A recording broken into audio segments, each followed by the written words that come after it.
Sou pecador, és santo Deus, não ignorais os erros meus, serão punidos sem exceção. Tua lei exige condenação. Perecerei se lembrares todo mal contra ti, mas há perdão em ti, ó Deus. Por graça, Senhor, perdoe a mim. Um coração contrito eu sei que não rejeitará. Nós temos usado as quintas-feiras, né, para, como nós falamos há umas 2 quintas-feiras atrás, abrir algumas janelas na vida de homens, em biografias. A Bíblia está cheia de biografias. Nós vamos nos concentrar mais em algumas porque são maiores. E hoje eu queria começar lendo Isaías 26, verso 9, onde a palavra de Deus diz assim: com minha alma te desejei de noite, e com o meu espírito que está dentro de mim, madrugarei a buscar-te. Não é uma declaração tremenda do profeta Isaías? Com a minha alma te desejei de noite. Um desejo profundo, e com o meu espírito que está dentro de mim, madrugarei a buscar-te. Como eu disse lá no primeiro dia, que estávamos falando sobre isso, muitas das vezes, não é, há grandes invenções com nomes não tão bons, ou então às vezes grandes nomes você depois descobre que não é uma grande invenção. Mas eu estava dizendo que o Windows, não é, tanto o nome quanto o produto revolucionou, nos tirou daquela tela preta, onde só pessoas que sabiam alguns códigos poderiam sair.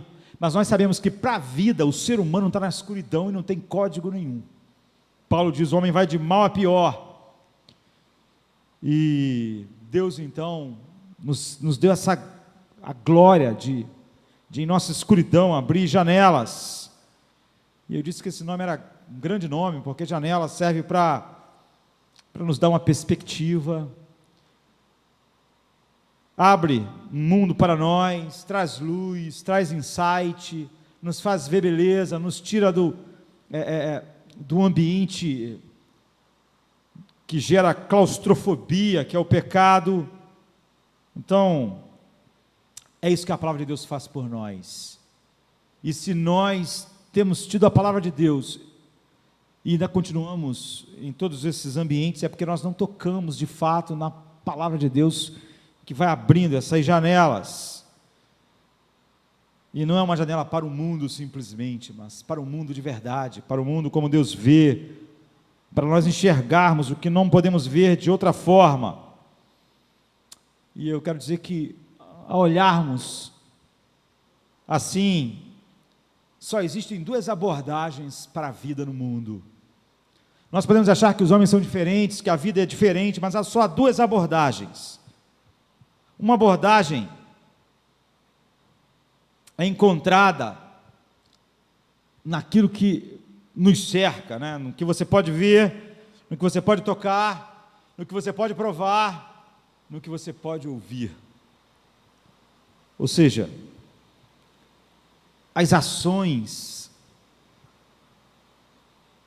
John Bunyan dizia, falam mais alto do que as palavras, mas os desejos falam ainda mais alto. A coisa que fala mais alto sobre um ser humano são os desejos do seu coração. Acho que nada precisava de debate sobre a depravação do homem. Infelizmente, até na igreja, isso é um debate ainda hoje, sobre a depravação total do homem, quando aquilo que Deus não pode nem olhar, que é o pecado, é o prazer do ser humano. é o seu desejo e o seu deleite. Quando nós pensamos que algo é tão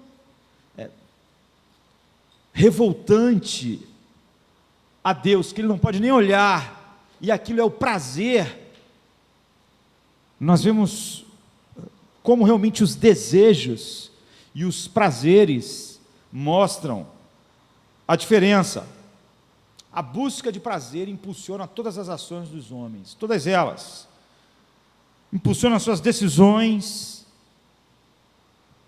nos levam a relacionamentos, nos levam a diversões diferentes, a entretenimentos diferentes. Por que alguém, sei lá, gosta de beisebol e o outro futebol? Por causa do prazer, do desejo. Nos leva à excelência do trabalho, ou então a um trabalho horroroso. Na verdade, nós buscamos sempre e sempre e sempre o que nós estamos convencidos que vai nos dar o maior prazer. Nós nunca escolhemos aquilo que nós achamos que não vai nos dar o maior prazer. Essa é a tragédia de escolher aquelas coisas que quebram a comunhão com Deus. John Bunyan, que é um dos maiores puritanos, também um dos mais famosos, nasceu em 1628, morreu em 1688, escreveu O Peregrino e outras obras, e tem uma obra vasta, sermões. Ele passou muito tempo considerando, como os prazeres operam nas nossas vidas. Em um dos seus sermões, ele disse: o desejo está sempre caçando alguma coisa. O desejo está sempre caçando alguma coisa. O desejo está sempre com sua arma, com sua roupa de caça, ele diz. E é uma metáfora adequada para o coração inquieto na busca de prazeres de todos os homens. Nossos corações são famintos, nossos corações sempre buscam aquilo que acham que vai dar maior prazer. E todos nós, todos os seres humanos, levantamos para o prazer hoje e fomos conduzidos assim. Você e eu somos criaturas do desejo. Tudo que você sempre escolhe, faz, é produto do seu desejo. E isso é como uma ressonância magnética da nossa alma, do nosso espírito. O desejo dirige não só as suas escolhas, mas ele molda o seu sonho. O que você sonha para amanhã, para depois da manhã, para daqui a um ano? É o seu desejo que está fazendo isso. Dá forma aos seus momentos de tristeza. Você fica triste quando desejos são frustrados, e a sua alegria é quando desejos são satisfeitos. Então, o desejo molda a sua maior alegria, a sua maior tristeza. E isso diz muito a respeito de você. É o desejo que faz você, sei lá, sentir inveja de alguém. E é um desejo que faz você se sentir totalmente feliz num outro momento. É ele que faz. Quantas vezes você ficou acordado à noite sem conseguir dormir? Quem fez isso? O desejo. Quando você viu que algo ia ser frustrado, ou que possivelmente aquele desejo não ia se realizar, ou que amanhã vai se realizar o grande desejo da vida, o cara não consegue nem dormir. Quantas vezes? E é o desejo, às vezes, que faz você dormir profundamente, tranquilamente. O desejo torna você disposto a levantar amanhã de manhã. Essa é a grande diferença na vida das pessoas. Por que amanhã as pessoas vão acordar amanhã às 5 horas da manhã? Mesmo desejando dormir um pouco mais, porque o desejo de ganhar dinheiro para ter algumas coisas é maior do que o desejo de dormir, é o desejo que controla. E porque, como eu disse outro dia, quando a pessoa sente uma dor lá na China, ele já decidiu que não vai ao culto, porque o desejo de ficar em casa é maior do que o desejo de ir ao culto. Porque amanhã de manhã ele vai acordar e vai trabalhar, mesmo sentindo aquela dor que está vindo lá na China, agora já está em Bangu, mas mesmo assim ele vai. É o desejo que controla, o desejo faz você esperançoso contra todas as perspectivas, mas é o desejo que faz amanhã você ser uma pessoa resmungona, reclamona, o desejo não se concretizou, é o desejo que faz você susceptível à tentação. Tiago diz, é a concupiscência, é o desejo, e é o desejo também que te defende contra a tentação. o desejo maior. José disse assim: como eu faria tal coisa contra o meu Deus? Eu tenho um desejo tão grande de não desonrar a Deus, que eu não posso nem imaginar ficar com a mulher de Potifar. Você vê, o que protegeu José do pecado com aquela mulher, foi um desejo muito maior de honrar a Deus.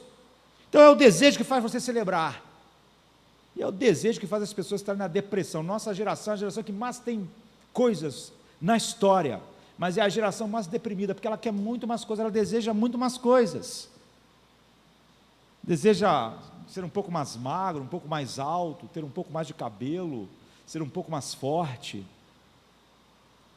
ter um outro carro, uma outra casa.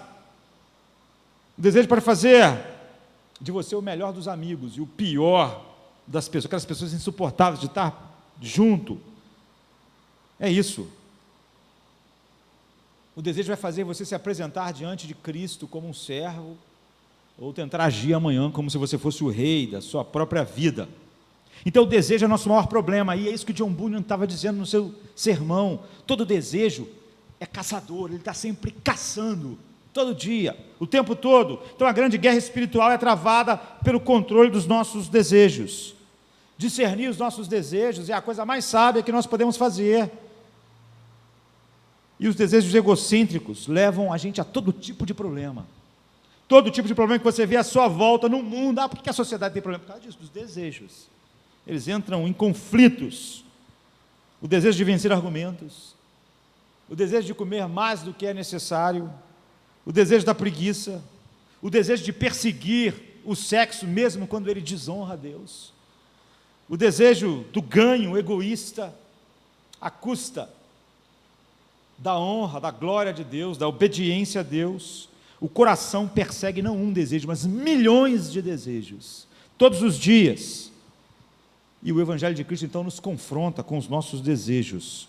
Cristo morreu à cruz não só para nos perdoar e para nos melhorar, mas para criar em nós novos desejos controladores, desejos totalmente poderosos dentro de nós, desejos que sejam motivações poderosas para vencer todas as motivações e desejos ocultos que controlavam a nossa vida. Então, pela graça de Deus, quando o homem é regenerado, novos desejos começam a brotar em seu coração. Pela primeira vez, um homem deseja buscar a face de Deus, deseja meditar na palavra de Deus, deseja estar em oração num quarto fechado, não é para que os outros achem alguma coisa a respeito dele, ele deseja estar com Deus, deseja saber mais sobre a palavra de Deus, agradece a Deus pelas vidas e os dons que Deus deu à igreja para alimentar. Hoje, por exemplo, é um grande homem de Deus, que abençoou tremendamente a igreja de Cristo na terra, faz 75 anos, R.C. Sproul, graças a Deus pela vida dele. Poucas pessoas abençoaram tanto a igreja quanto ele. É uma pena que ele tem 75 anos, e nós sabemos que ele não vai viver 150 anos, mas nós poderemos pedir a Deus para ele viver, porque foram 75 anos de tremenda bênção para a igreja de Cristo. Sentimos uma atração por Deus, agradecemos a Deus por todas as coisas que abriram nossos olhos, o Espírito Santo, os instrumentos, a palavra de Deus, homens como R.C. Sproul, como Isaías aqui, em Isaías 26:9, com a minha alma te desejei de noite. Não é que eu tive que fazer isso, não é que eu tenho que orar 10 minutos, com a minha alma eu te desejei de noite, e com o meu Espírito que está dentro de mim, madrugarei a buscar a tua face. Outra versão diz, esses novos anseios e desejos e antecipações se manifestam em nossas orações. Nosso espírito tem um clamor que jamais teve. Por exemplo, Romanos 8:15, Paulo diz, porque não recebestes o espírito de escravidão, para outra vez estardes em temor, mas recebeste o espírito da adoção de filhos, pelo qual clamamos, Abba, Pai. Então nós recebemos um prazer imenso de estar com o povo de Deus reunido em culto, uma nova alegria na obediência, uma vontade renovada a cada manhã de voltar e voltar e voltar à palavra de Deus. Então, como John Bunyan disse, o amor a Deus é mais visto nos desejos do que em qualquer outra coisa. Eu amo a Deus, isso é mais evidente, John Bunyan está dizendo, nos teus desejos do que em qualquer outra coisa, porque todo o resto daquilo que nós chamamos de culto, tudo que é externo, pode ser falsificado. Tudo que nós fizemos nessa noite externamente pode ser falsificado, diz John Bunyan no seu sermão, mas os desejos não podem ser falsificados. Desejos ou estão lá ou não estão. Ou nós oramos como Isaías, pela noite minha alma te deseja, eu em meu espírito de madrugada te buscarei. Portanto, não há nada que Deus mais ame, mais enche o seu coração de alegria do que nossos verdadeiros desejos. Deus está olhando para os nossos verdadeiros desejos, e é isso que enche o seu coração de deleite.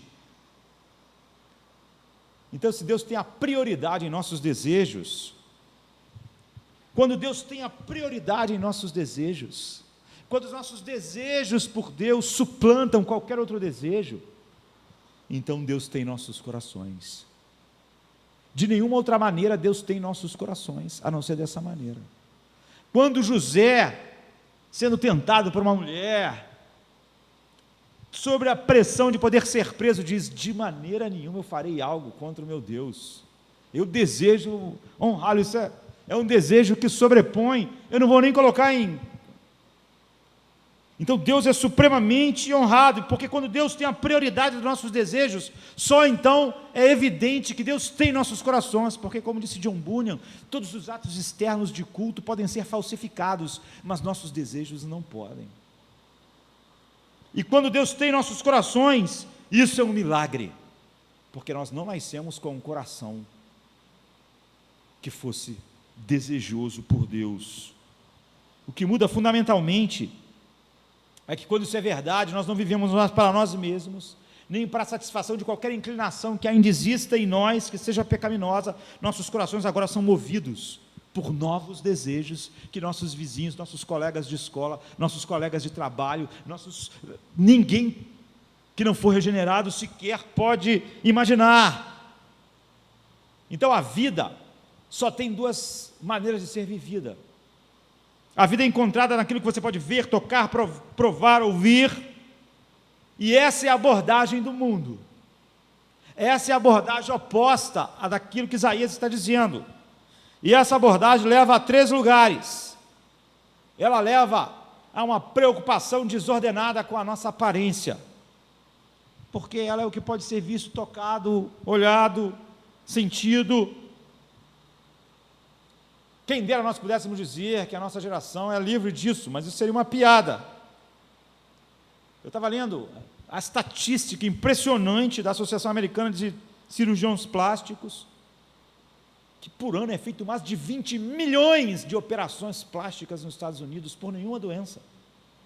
20 milhões, mais de 20 milhões. O ano só tem 365 dias.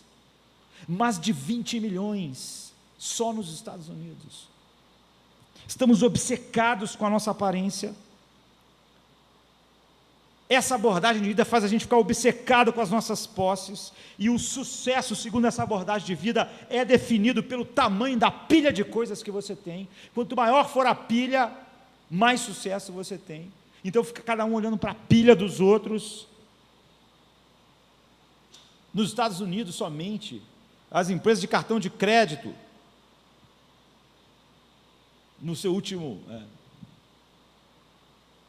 na última pesquisa que eu vi, diz que os americanos têm mais de 1 bilhão de cartões de crédito.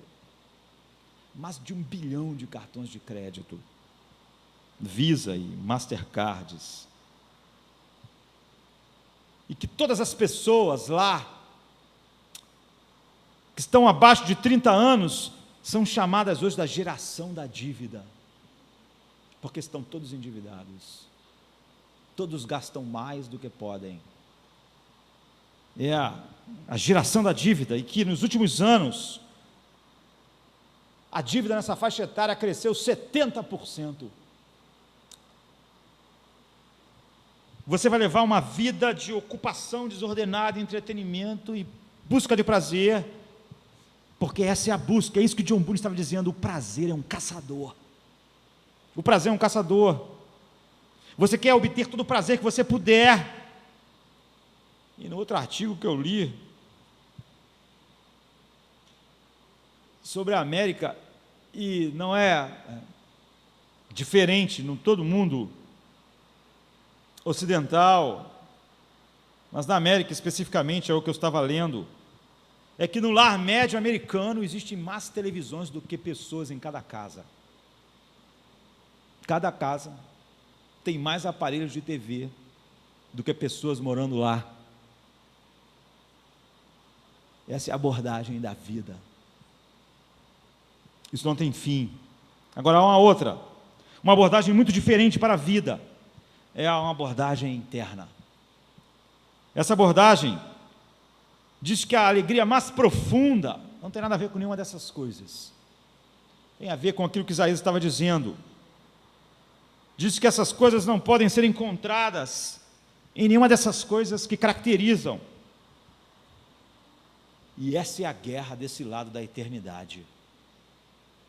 É a guerra do desejo.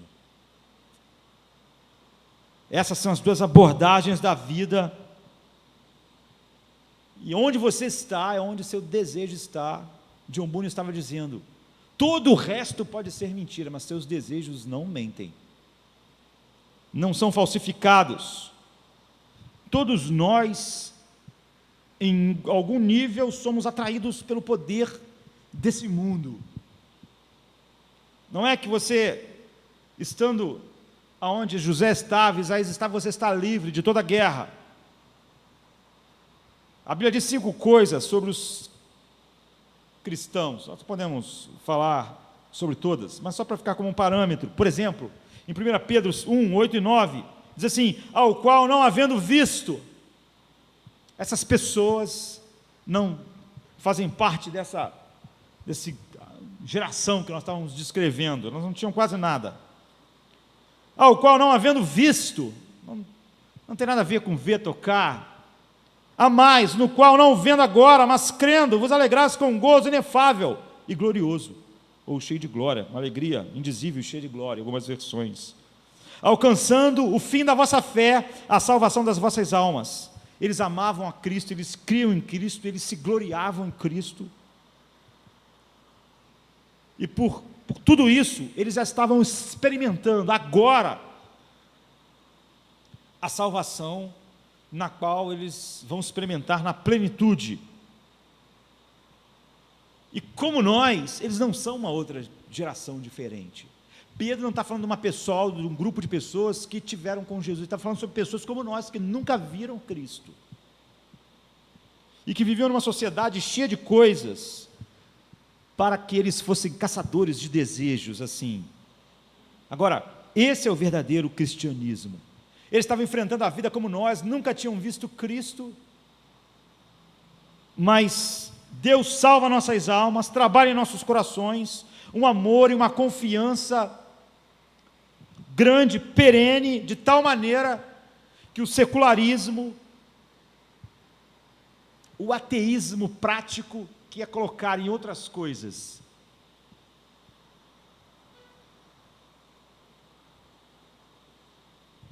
a caça dos nossos corações e viver como se Deus não ocupasse esse lugar, e o materialismo da nossa sociedade, eles são salvos. Essa é a descrição de Pedro sobre salvação. O verdadeiro cristianismo é amar Cristo, confiar em Cristo e desfrutar de Cristo como esse prazer que preenche todas as coisas. A Bíblia diz, não há outra abordagem de vida. Em outras palavras, acima de tudo, o cristianismo é uma questão de coração. É isso que John Bunyan disse. Porque os nossos desejos não mentem. O amor, a confiança, a alegria, não é uma questão externa, porque essa, apesar de ser uma realidade, ela pode ser verdadeira ou pode ser falsa. E Pedro acrescenta no versículo 9, vocês estão agora, ou seja, progressivamente recebendo o objetivo de tudo isso, que é a salvação da alma de vocês, a salvação completa, final, que vai ser revelada no fim, como ele diz no versículo 5, vocês estão recebendo agora, à medida que vocês amam Cristo, confiam em Cristo e se gloriam nele como esse prazer indizível e cheio de glória, que o coração, que o prazer, que é um caçador, achou. Então, nós precisamos de definições claras: amar a Cristo, confiar em Cristo e desfrutar Cristo. Amar a Cristo significa experimentar Cristo como precioso. 1 Pedro 2,7 diz: e assim para vós, os que credes, Ele é a preciosidade. Ele é aquela coisa preciosa que vocês falam como José, de jeito de como eu poderia, qualquer coisa que me afaste, que me prive. E essa é a diferença entre essas duas abordagens. Ele diz assim: e assim para vós, os que credes, Ele é a preciosidade. Mas para os rebeldes, Ele é a pedra que os edificadores reprovaram. Essa foi a principal pedra de esquina. Então é assim que é definido o amor por Cristo. E confiar em Cristo é confiar de que Ele é totalmente confiável. Ou seja, se Ele disse que Ele era pão e água, que as promessas dEle satisfazem a alma, então a busca acabou, porque a caça agora só tem uma direção. Então o amor é atraído para o amado, por aquilo que ele é, ou seja, pelas promessas que são feitas a partir daquilo que ele mesmo é. Então a fé confia naquilo que ele é e ora igual Isaías orou. Em terceiro lugar, desfrutar Cristo. Se alegram nele com uma alegria indizível e cheia de glória. Então, quanto mais nós pensamos nisso e consideramos a palavra de Deus, como Filipenses 1,25, Romanos 15,13, 2 Coríntios 1,24,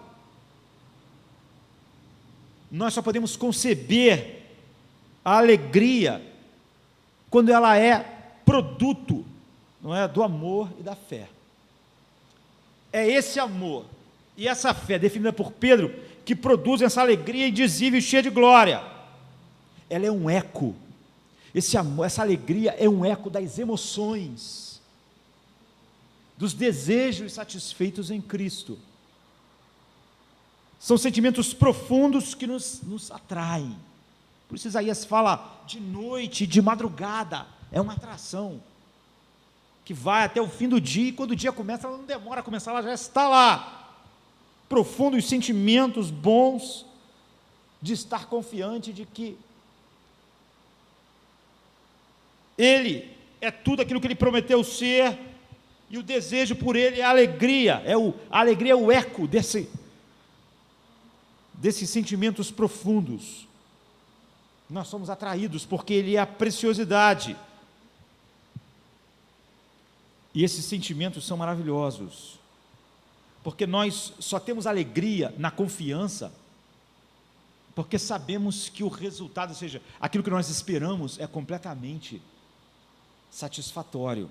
Senão, não seria uma alegria indizível e cheia de glória. Nós sabemos que o objeto final é glorioso, que é o próprio Cristo, e a alegria indizível e cheia de glória, porque os nossos desejos não mentem a respeito de nós. Essa alegria indizível descrevia os cristãos, porque você se torna aquilo que você deseja, e a sua alegria é um retrato do seu coração, porque você se torna a cada dia mais parecido com aquilo que te alegra.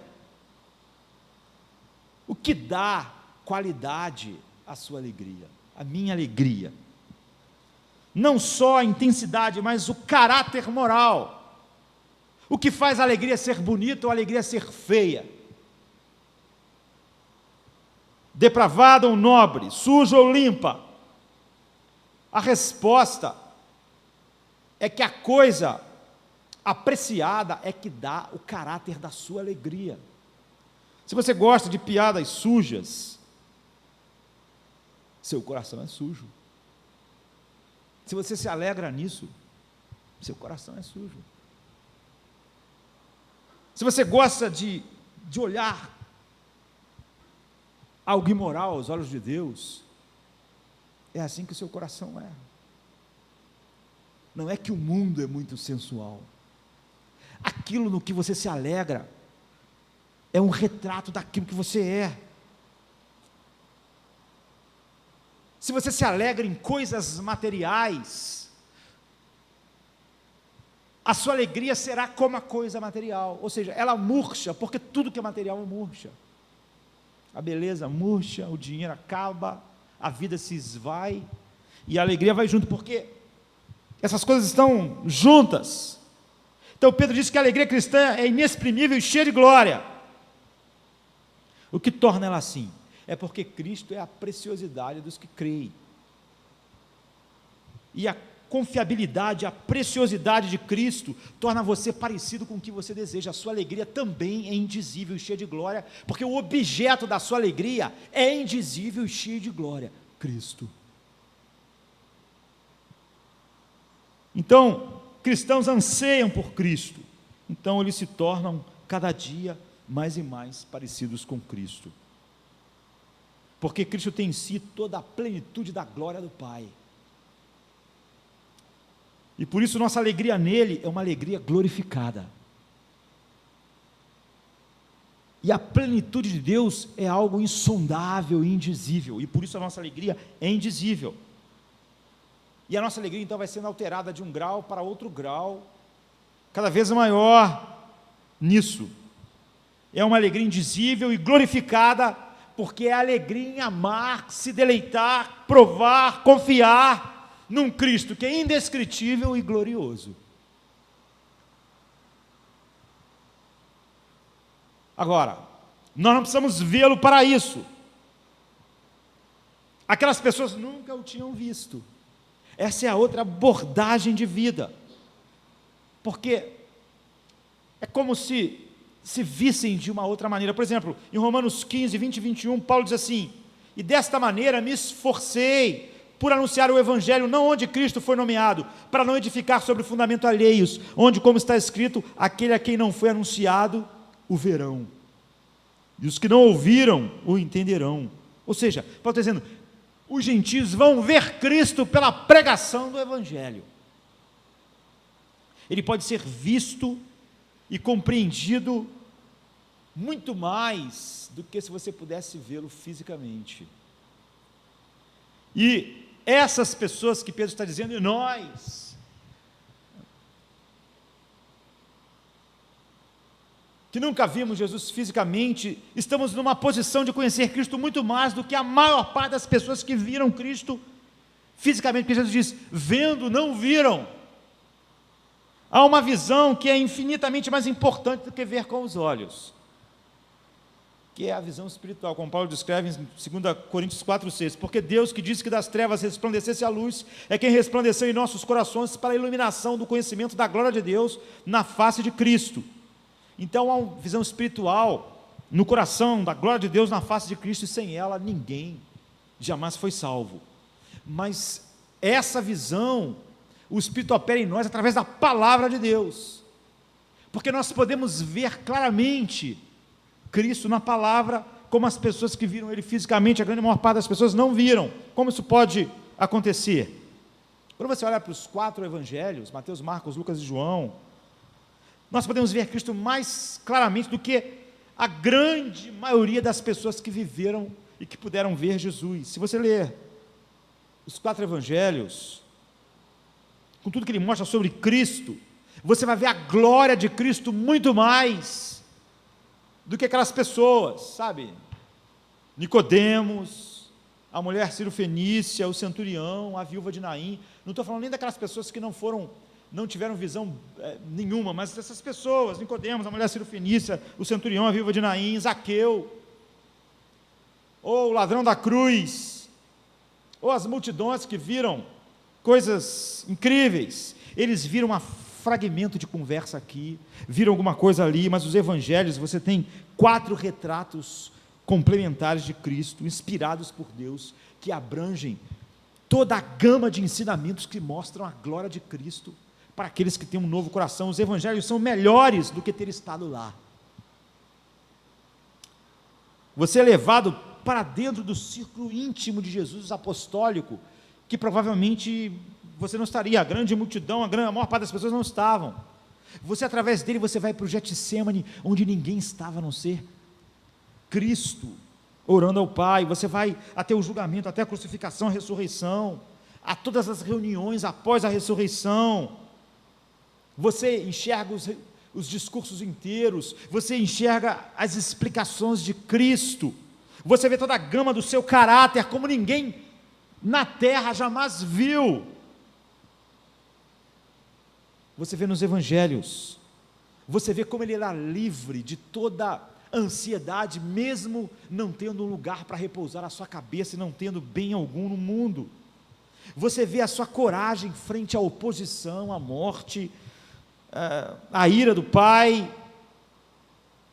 sua sabedoria, que ninguém poderia responder, a sua compaixão. Você pode ver a mansidão dele no sofrimento, a paciência dele com os apóstolos, a paciência dele com Pedro. Você pode ver as suas lágrimas sobre Jerusalém, você pode ver a bênção dos seus lábios por aqueles que amaldiçoavam ele, você pode ver o seu coração para as nações, você pode ver o seu amor completo para com a glória do Pai, você pode ver a simplicidade da devoção daquele que é o Rei do Universo, você pode ver o seu poder sobre as tempestades, você pode ver ele multiplicar pães, expulsar demônios, você pode ver como ninguém jamais viu.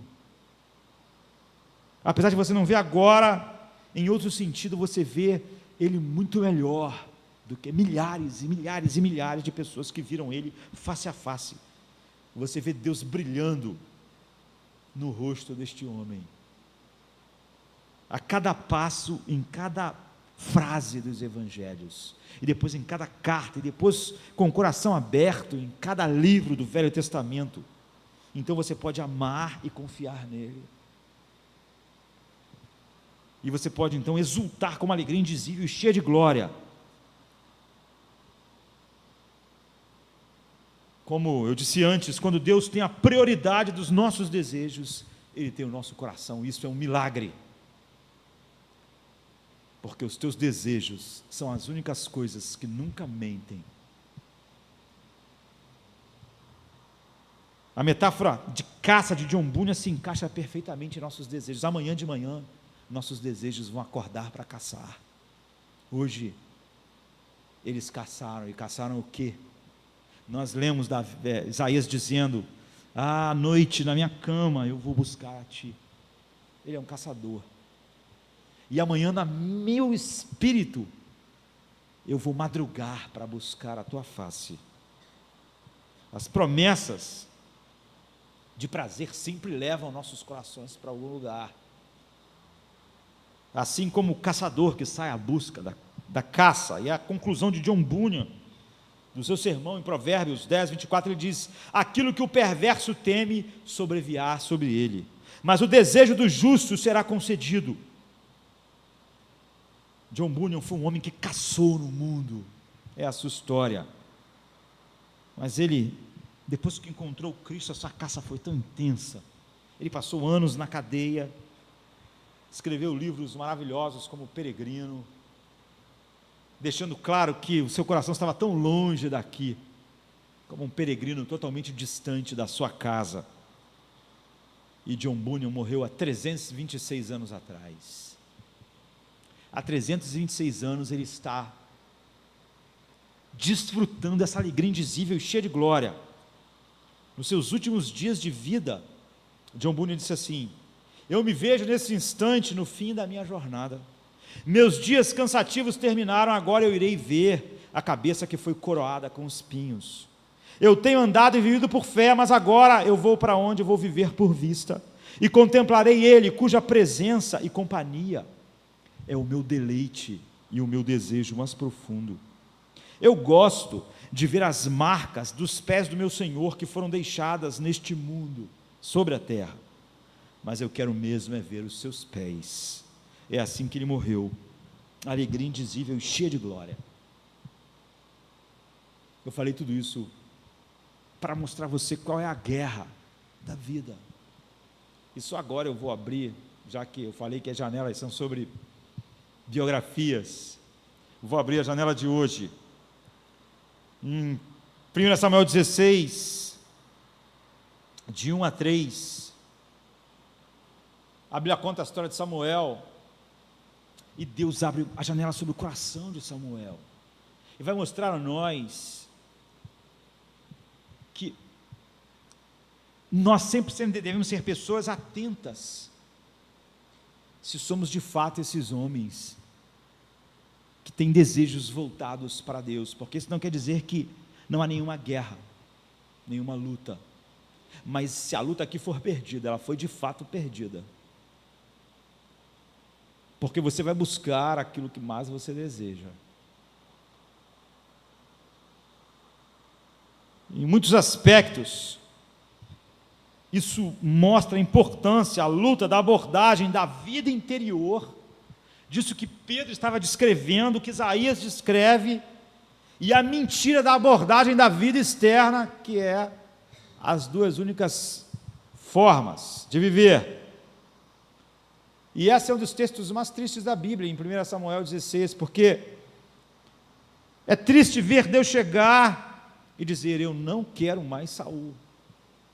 O coração dele nunca esteve em mim, ele nunca foi um caçador de mim. Saul sempre me obedeceu enquanto foi do seu interesse. Ele nunca me obedeceu de todo o coração. Ele sempre fez as coisas pela metade. E eu rejeito um coração assim. Saul é um homem autocentrado, ele faz coisas externamente, mas o desejo profundo dele não está em mim. E como disse John Bunyan, o desejo nunca mente. E Deus rejeita um coração dividido. E Deus está prestes a enviar Samuel, então, para ungir o próximo rei de Israel. E é uma coisa incrível, porque esse rei vai ser um rei cujo trono vai durar para sempre, que é Davi. E Deus chama Samuel, e de imediato nós vemos como no nosso coração existem desejos que são conflituosos, e porque a Bíblia abre essas janelas para nos mostrar o quão atentos nós temos que estar, e nós temos que olhar para os nossos desejos e não fingir que eles não são o produto do que eles são. E então nós ficamos aqui com uma janela do coração de Samuel. O Senhor disse para Samuel: quanto tempo você vai sofrer por causa de Saul?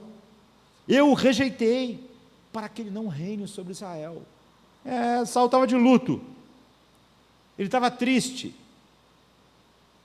porque ele teve o triste dever de olhar para Samuel e dizer: Deus rejeitou você, Deus não quer alguém que tenha um coração dividido, Saul.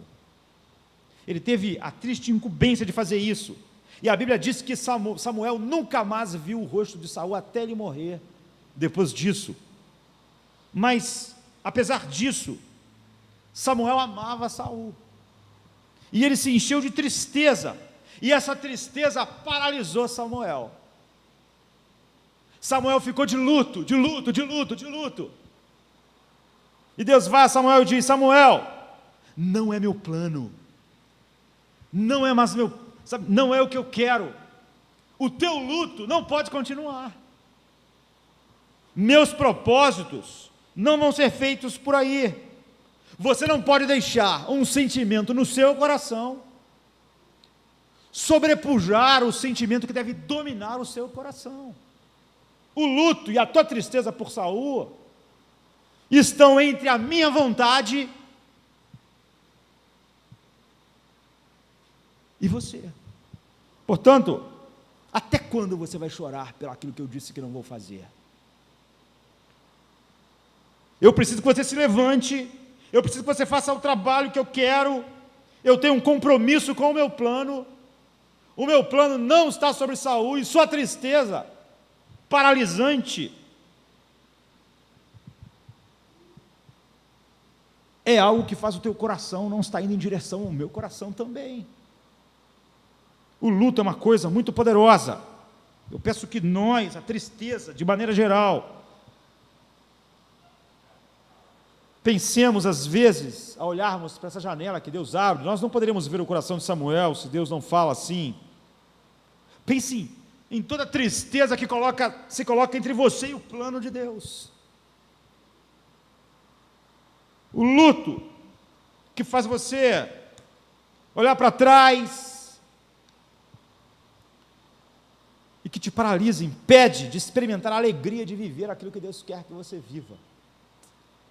Talvez você esteja triste porque um sonho foi quebrado, porque você perdeu alguém que você ama, porque o plano não deu certo, porque as esperanças foram frustradas, porque a amizade foi quebrada, porque você descobriu que o propósito de Deus não tem relação com as suas escolhas. Será que a luta de Samuel não é a nossa luta às vezes? Uma tristeza paralisante. Deus chama Samuel e abre essa janela para nós e diz: até quando a sua tristeza vai impedir de você fazer o que eu quero? Há uma dor que está no caminho do plano e do propósito de Deus. E o teu coração, Samuel, com esta dor que você choca, está paralisando você. Então eu quero que você pare com isso agora. Encha um chifre com óleo, vá à casa de Jessé, o belemita, porque eu tenho diante deste para mim um rei entre os seus filhos. Chega. Essa é a minha vontade. É o que eu quero. Então você vê o desejo e o coração como é tudo. Mesmo a tristeza foi paralisante. Você acaba fazendo o que o desejo e o sentimento mais profundo que está em você, o que você faz acaba expressando isso. E o luto de Samuel contra aquilo que Deus tinha determinado, o luto sem fim, paralisou ele. E no minuto seguinte você vê uma segunda experiência no coração de Samuel, controlado por aquilo que estava acontecendo externamente, não por aquilo que nós estávamos vendo antes. E Samuel é um homem de Deus, mas você vê que mesmo nos homens de Deus a luta vai ser sempre essa. Mas se você sequer conhece a luta, você não pode perceber como o desejo que deve te dominar, deve sobrepujar todos os desejos que possam surgir na natureza ainda não glorificada que nós temos. Então Samuel responde a Deus assim: olha, tá bom, chega realmente. Essa tristeza, esse luto, essa coisa, orando por Saul, sabendo que tu não quer mais, não aceitando a tua vontade, só porque eu gosto dele, deixando essas coisas interferir no seu plano, não amando o teu plano. Chega, não, eu vou fazer, mas tem um problema. Quando Saul souber disso, ele vai me matar.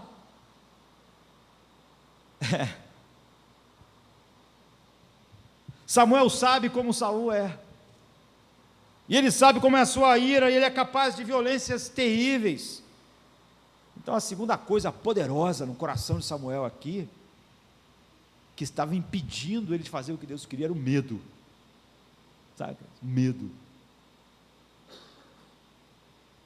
Você vê que sempre o desejo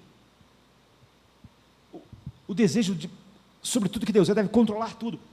A primeira coisa, ele em luto sem fim, é porque o desejo dele era que Deus tivesse feito diferente.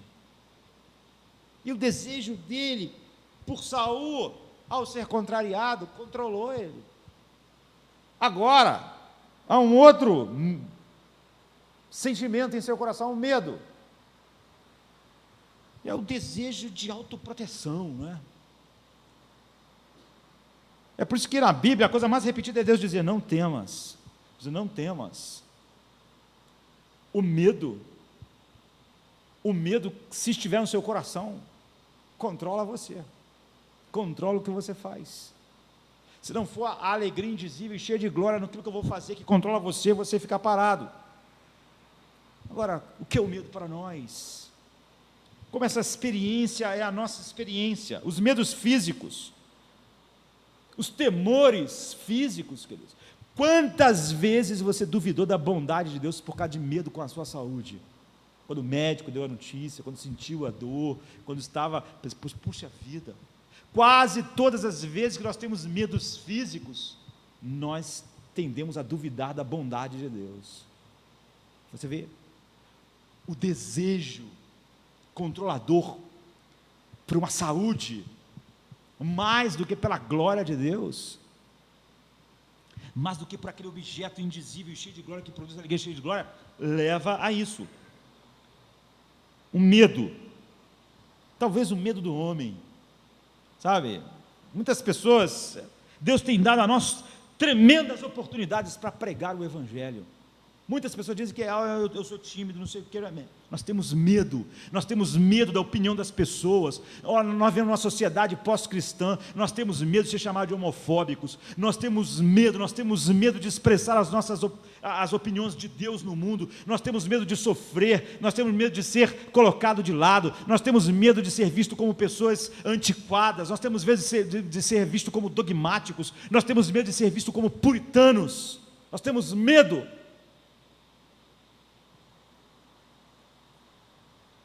E é isso que nos impede.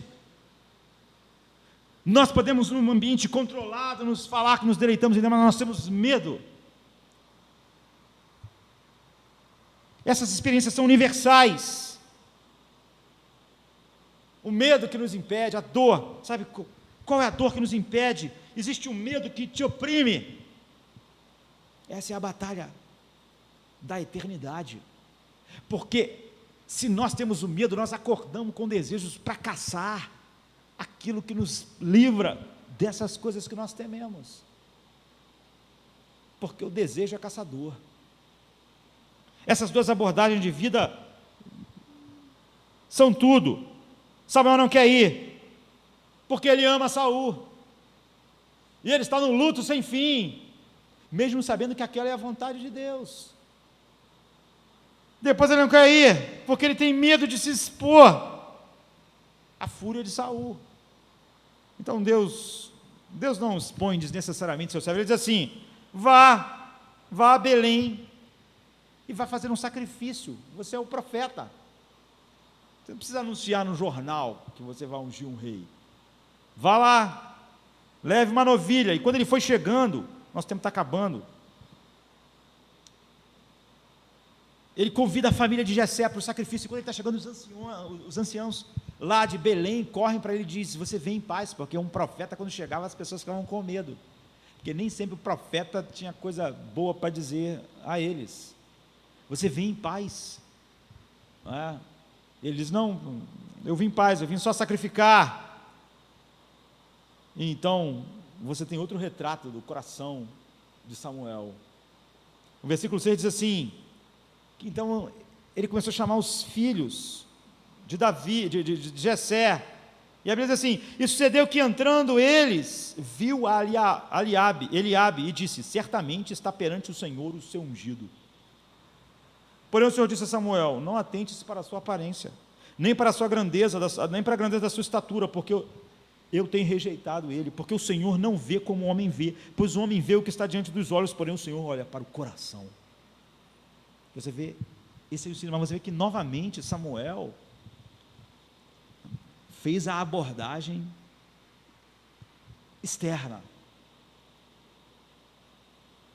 O luto, o medo, esse é o escolhido, tudo isso tem a ver com aquela outra abordagem de vida. Aqui está, este é o homem de Deus. Mas tudo é uma questão. Deus, é como se Deus dissesse a Samuel: por que eu rejeitei Saul? Porque ele era baixo? Porque ele não era forte? Porque ele não era bonito? Ele não era tudo isso? Eu rejeitei ele porque ele não tinha um coração todo para mim. Tu acha que eu estou procurando outro homem que não tem um coração todo para mim? Tu acha que é isso que eu vim fazer em Belém?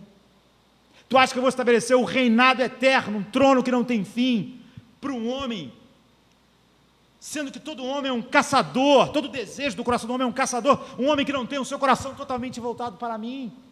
Eu vejo o coração, Samuel. Aprenda. É claro pelo texto que Eliabe era um cara que tinha uma aparência real, não é? Forte, grande, bonito. Nós não temos tempo muito para falar sobre isso. Mas então passou todo mundo e ninguém foi escolhido, então ele virou para Jessé e disse: pô, mas não tem mais nenhum? Passou teus filhos todos? Aí ele disse: não, bem, ainda tem mais um lá, que é o mais novinho, que está tomando conta das ovelhas. Que seria incrível, né? A reunião mais importante da vida da família de Jessé, e Davi não estava, e nem pensaram que ele está. Bem, ele é um garoto, mas vamos chamar. E a Bíblia diz que quando ele chegou, ele era um garoto lindo. Eu sei, você pensou que ele era feio, mas a questão não é ser feio ou bonito, porque isso ainda está pensando em categorias externas. Não é que Deus escolhe o que é feio, não é isso que Deus quer ensinar, é que Ele olha o coração. O problema de Saul não é que ele era bonito, o problema de Eliabe não é porque eles eram bonitos. Davi era um cara bonitão, ruivo, as mulheres ficavam encantadas com Davi, não era esse o problema, sabe? A abordagem não é essa, porque você pode sair de um canto e ir para o outro, achar assim, não, que Deus gosta do feio. Não, a questão não é feio e bonito, essas são as nossas categorias. Davi também era um cara bonito, mas a questão não era essa, a questão é que Deus viu o coração, e Deus disse: levanta-te e unge-o, porque este é o homem, este é o homem. E tomou o vaso de azeite, ungiu, o Espírito do Senhor desceu sobre Davi, para que Davi fizesse tudo o que ele chamou para Davi fazer. E isso é incrível, é uma das passagens mais maravilhosas do Velho Testamento, porque daquele instante se instituiu a linhagem pela qual Jesus reinaria para todo sempre, no trono do mundo. Então, quando Samuel olhou para Eliabe, mas o Senhor disse a Samuel: não atentes para a sua aparência, nem para a grandeza da sua estatura, porque eu o rejeitei. Agora ouvi isso, pois o Senhor não vê como um homem, o homem olha para o exterior, porém o Senhor olha para o coração. É por isso que John Bunyan disse: olha, são os nossos desejos que dizem a verdade sobre nós. E quando nós olhamos para Samuel, nós vemos que mesmo um homem sensível a Deus como Samuel, deve estar extremamente atento, para como simplesmente, não quer dizer que você está naquela abordagem de vida que é oposta do mundo, que você é completamente intocável por aquela abordagem. A guerra se estabelece aí, porque o desejo por Deus se sobrepõe. Não é que José era simplesmente intocável por tentação do sexo feminino, era o desejo maior pela glória de Deus, que sobrepunha desejos pecaminosos nele. Então, Deus comunica muitas coisas aqui. Quando a Bíblia fala sobre coração, nós falamos isso um domingo ou dois atrás, é um termo familiar que nós vamos perdendo e perdendo e perdendo. É o centro mais profundo e motivacional de tudo aquilo que a gente faz, escolhe. É aquilo que John Bunyan disse que é um caçador. A Bíblia divide o homem em homem interior e homem exterior, ou seja, o físico e o homem interior, o que é espiritual e essencial, e o tabernáculo, onde isso vive. Então a Bíblia usa muitos termos para o homem interior: mente, emoção, espírito, alma, vontade, e todos esses termos juntos, a Bíblia resume tudo como coração. Coração. A Bíblia literalmente diz que todas as coisas expressam o coração do homem, e mostra também que todo o zelo de Deus está sobre o coração, não sobre outro interesse. É o núcleo causal da sua personalidade, da minha personalidade. É aquilo que faz, por fim, nós fazermos nossas escolhas. É aquilo pelo qual nós acordamos, e é aquilo que faz nós sermos caçadores de uma coisa ou de outra. Ele está falando sobre a coisa que faz você dizer o que você diz, fazer o que você faz, escolher o que você escolhe, organizar o seu dia, organizar o seu tempo. É aquilo que controla o seu comportamento, controla a sua fala. Nós gostaríamos de pensar que nosso comportamento, nossa fala, nossa maneira de interagir com as coisas é causada pelo que está ao nosso redor, Porque isso é uma forma de autoexpiação e autojustificação, nós falarmos, eu, José, eu acabei caindo com essa mulher aí, mas sabe, porque a mulher era linda, e ela era mulher do Potifar, e eu morava na casa dela, mas tudo isso era externo. Nós gostamos de acreditar nisso, porque isso permite nós pensarmos que nós não somos tão ruins quanto o que nós estamos fazendo, falando, escolhendo e vivendo, porque nós queremos descolar o nosso interior daquilo que a gente é, porque nossas palavras, ações, nós queremos dizer, não são representação do que nós somos lá no fundo. São as dificuldades externas, são as tentações externas, são as coisas externas. Isso não estaria na nossa vida se eu não tivesse tido o pai que eu tive, a mãe que eu tive, o lar que eu tive, o pastor que eu tive, a igreja que eu tive, o emprego que eu tive. A Bíblia diria que o nosso comportamento sempre, a Bíblia diz, não é? É resultado de como o nosso coração interage com o nosso mundo. Porque nós caçamos aquilo que nós desejamos, porque nossos desejos são caçadores. E é por isso que ele diz, mas o Senhor, Samuel, olha para o coração. Deus vê todos os pensamentos do seu coração, Ele vê cada interpretação, cada interação do seu coração, Ele vê todos os fins, vê todos os desejos, vê todas as motivações. Então Jesus, Mateus 12, 34 diz, não há um movimento do seu coração que não é totalmente conhecido pelo Senhor, pois do que há em abundância no coração, disso a boca fala. Ou então em Lucas 6, 45, o homem bom do bom tesouro do bom tesouro do seu coração tira o bem, e o homem mau do mau tesouro do seu coração tira o mal, porque da abundância do seu coração fala a boca. Deus não está nunca satisfeito com externalidades, por quê?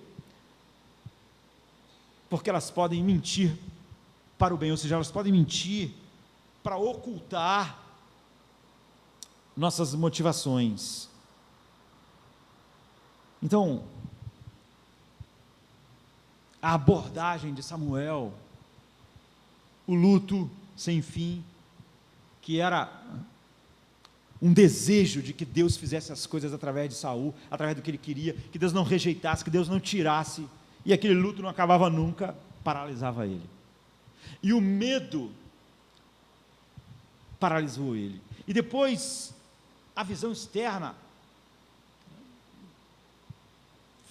fez com que ele olhasse as coisas de uma maneira diferente de Deus, não por causa da beleza, como eu disse, Davi era um garoto belo, tinha belos olhos, foi um grande guerreiro, não era isso que qualificava, nem que desqualificava, é que Deus nunca se deixa enganar, nossos desejos são caçadores, e Deus está dizendo para nós, eu vejo os desejos, eu vejo, eu olho, eu sei.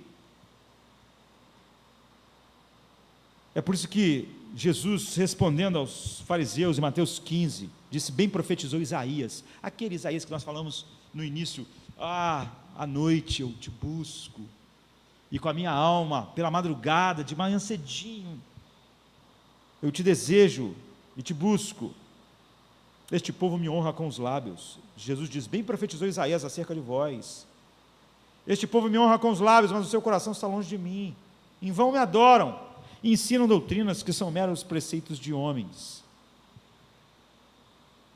Deus diz lá em Isaías, quem dera vocês parassem com vossos cultos, nós sabemos que Saul fez cultos a Deus, e Deus disse, eu não aceito isso, não, mas eu peguei essas ovelhas para dar para ti, eu não aceito isso, é fruto do seu pecado, seu coração é dividido, você só me obedece até onde você quer, você está seguindo, você é um caçador dos seus desejos, os seus desejos não estão em mim, não há uma alegria indizível e cheia de glória em você, em relação a mim, nem a confiança de que eu sou o tesouro totalmente satisfatório, e porque a sua alegria não está depositada em algo que é indizível e cheio de glória, ela não pode ser uma alegria indizível e cheia de glória, porque a tua alegria expressa o que teu coração é possível, sabe, nós virmos aqui num dia como hoje, cantar, Senhor, grande é a tua fidelidade, tu nunca mentes, tu sempre dizes a verdade, tu és fiel, e amanhã ficarmos desesperados achando que Deus não vai cuidar de nós. Não vai ser fiel nada. É possível nós falarmos que estamos do lado do Senhor, mas amanhã o medo fazer você não falar nada a respeito disso para o mundo. Você pode dizer, este é o mundo do meu Pai, mas amanhã você pode ser paralisado, achando que esse mundo pertence a outro. Deus não quer que você venha aqui para experimentar adoração num culto. Deus quer que você seja um adorador. Nós não experimentamos adoração. Ele não vai se contentar com nada menos do que o nosso coração. Não na hora do culto apenas. Ele quer o coração, ele olha para o coração, ele deseja, porque se Deus tem os nossos desejos, Deus tem o nosso coração. Se Ele não tem os nossos desejos, Ele não tem o nosso coração. Porque Ele criou nossos corações, Ele sabe que se Ele não tiver nosso coração, Ele não nos tem, como Ele nunca teve Saul. Nunca teve. Mesmo nos melhores dias de Saul, Saul só estava seguindo o seu coração, até onde o seu coração não entrava em conflito com o que Deus queria. E nós vimos que mesmo um homem sensível a Deus, podia muitas vezes, como Samuel, ser paralisado pelo luto, paralisado pelo medo, ou ainda ser paralisado na vontade de Deus, por tocar o mundo da maneira com que o mundo toca, pela abordagem de vida, oposta daquela que Pedro ensina, embora não tendo visto, vos alegrais dele com uma alegria indizível e cheia de glória. E embora tendo percebido que Deus rejeitou Saul a despeito da sua grandeza, do seu ser um grande guerreiro, de ser um cara bonitão, ele mais uma vez achava que Deus escolheria o rei baseado nessas coisas, de novo e de novo. O que Deus diz é que Ele criou nossos corações, e se Ele não tiver nosso coração, Ele não nos tem, nem nos nossos melhores momentos de obediência. Se Ele não tem os nossos pensamentos, se Ele não tem nossos motivos, se Ele não tem nossos desejos, se Ele não tem nossos propósitos, Ele não nos tem. E Ele quer homens que Ele tenha. Deus, se ama alguém, não pode se contentar com menos do que tê-lo, porque isso não seria amor. Ele quer nosso coração, Ele quer nosso coração, Ele quer nosso coração. Em Ezequiel 14, 1 a 5, os anciãos de Israel fazem perguntas a Deus, e Deus diz assim, Deus diz, eles têm ídolos em seus corações, quem são eles para me questionar? Eu vejo que o coração deles, apesar de não haver ídolos externos, estão cheios de ídolos. Eles não sabem que eu olho para o coração deles. É o que Deus diz.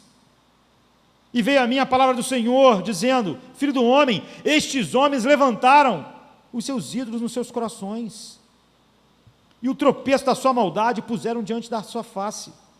Devo de alguma maneira ser interrogado por eles? Eles vão me fazer perguntas, vão me interrogar. Eu não vejo que o coração deles estão cheios de ídolos. Eu não quero perguntar, no fim deste culto, nesta noite, se na hora do louvor, do culto, seu coração se elevou a Deus. O que eu quero perguntar, o que a Bíblia nos pergunta é se suas palavras, suas ações, durante a semana, foram moldados por um profundo amor e devoção a Deus.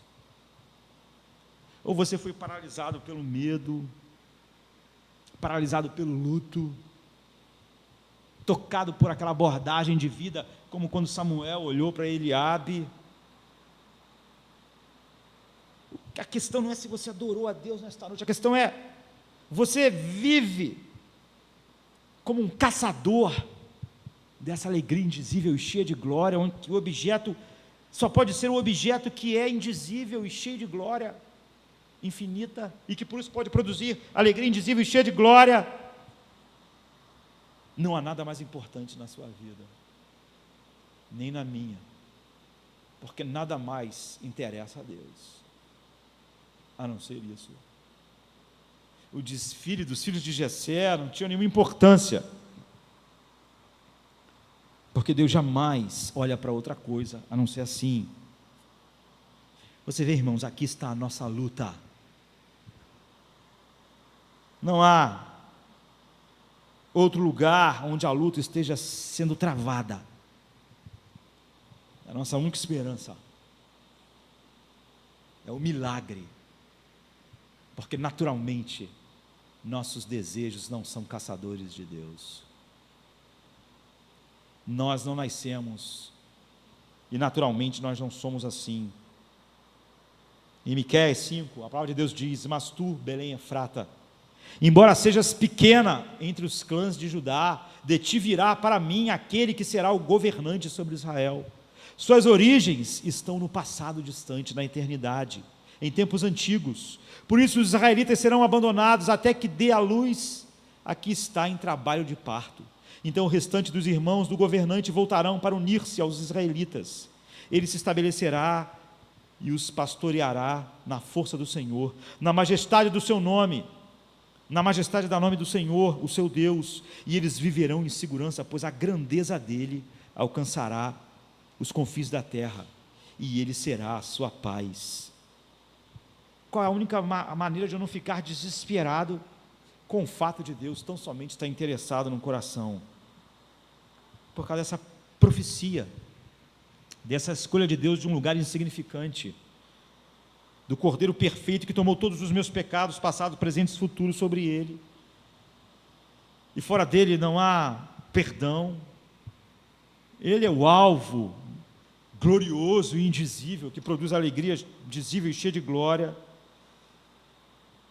e nele há perdão para cada pensamento errado, para cada motivo errado, para cada desejo errado, e para cada intenção egoísta e ímpia. Mas a esperança não está só aí no perdão, a esperança está que nele os homens que foram chamados por Deus ganhariam um novo coração, para serem caçadores de novas coisas. Deus não vai se contentar com nada menos do que ter e possuir o coração, mas o que Deus exige, Ele deu em Cristo.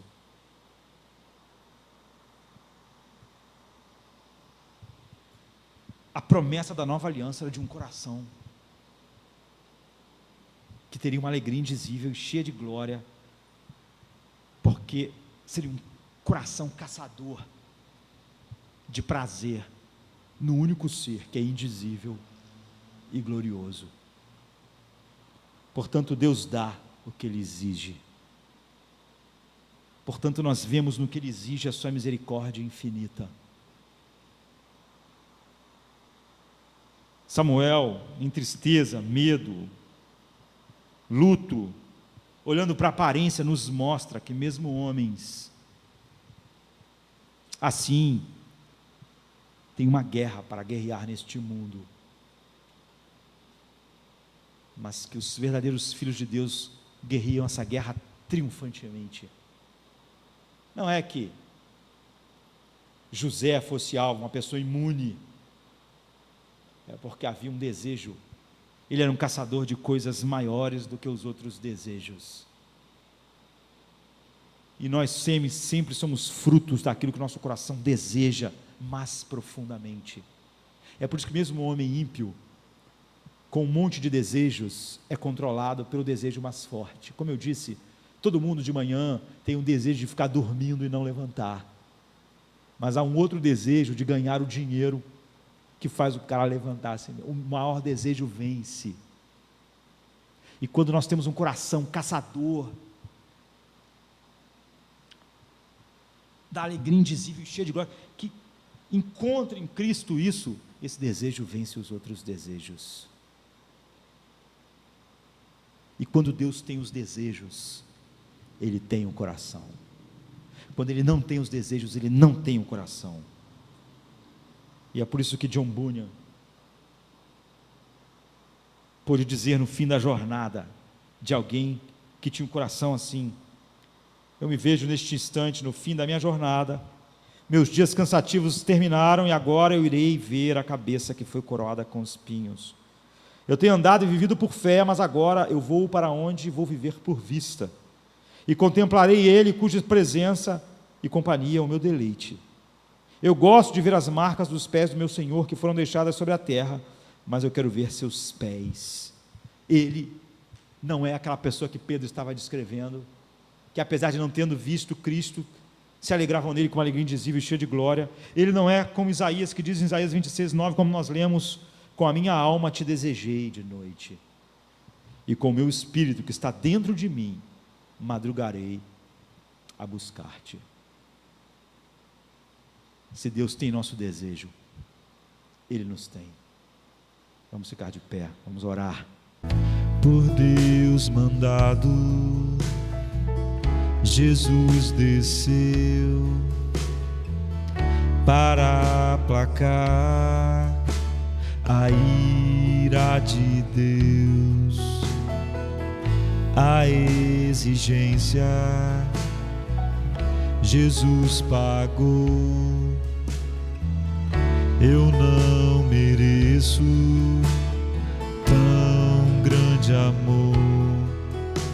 Perecerei se lembrares todo mal contra ti, mas há perdão em ti, ó Deus, por graça, Senhor. Perdoe a mim, um coração contrito eu sei que não rejeitarás. Por graça, Senhor,